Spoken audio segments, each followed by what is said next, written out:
ओम सर्वसिद्धिप्रद श्री बगल अष्टोत्तरशतनाम विष्णुयामन स्तोत्रम्। श्रीनारद उवाच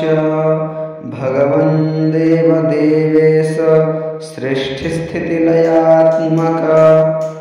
शतनाम अष्टोत्तरन्नाम बगलाया वदाधुना। श्रीभगवन् उवाच शृणुवत्स प्रवक्ष्यामि नाम्नाम् अष्टोत्तरं शतं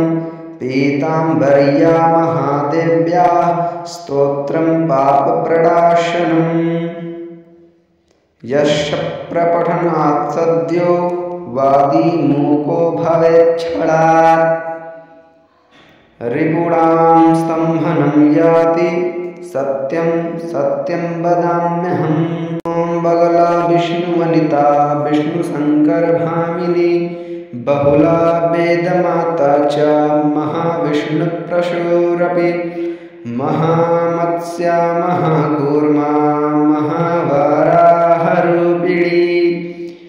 नरसिंहप्रिया रम्या वामना वटुरूपिणी जामदग्न्यस्वरूपा च रामा रामप्रपूजिता कृष्णा कपर्दिनी कृत्या कलहाकलविकारिणी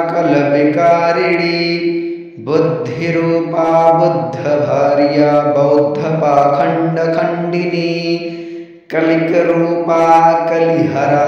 कलिदुर्गादिनाशिनी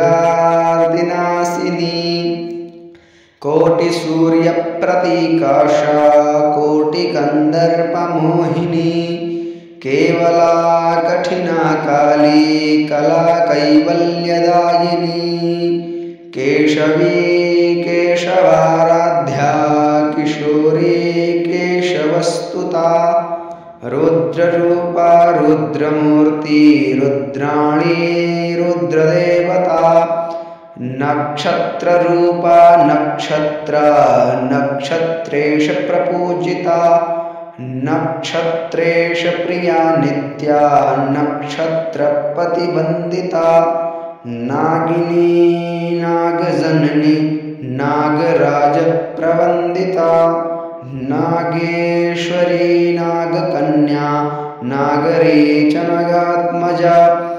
नगाधिराजतनया नागराजप्रपूजिता नवीना नीरदापीता श्यामा सौन्दर्यकारिणी रक्ता नीला घना शुभ्रा श्वेता सौभाग्यदायिनी सुन्दरी सुभगा सौम्या स्वर्णभा स्वर्गदिप्रदा रिपुत्रास्करी रेखा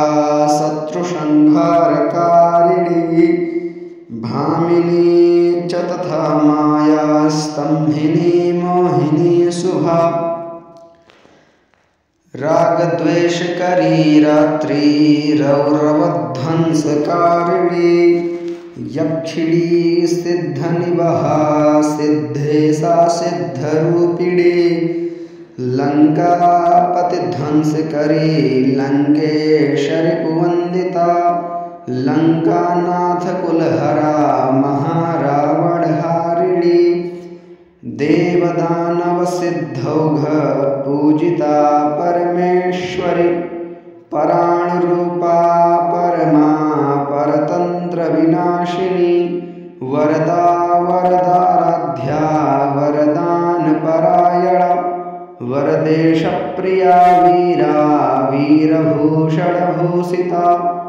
बहुधा बहुधा वाणी ब्रह्मरूपा वरानना वलदा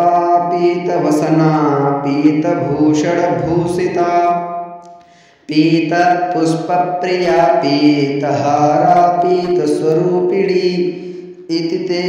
कथितं विप्र नाम्नाम् अष्टोत्तरं शतं यः पठेत् पाठयेत् वापि शृणुयात् वा समाहितः तस्य शत्रुक्षयं सद्यो यातनैतस्य समस्तबुद्धिर्विभागकाले तस्य पठेत् सुभक् भक्त्या परिचिन्त्यपि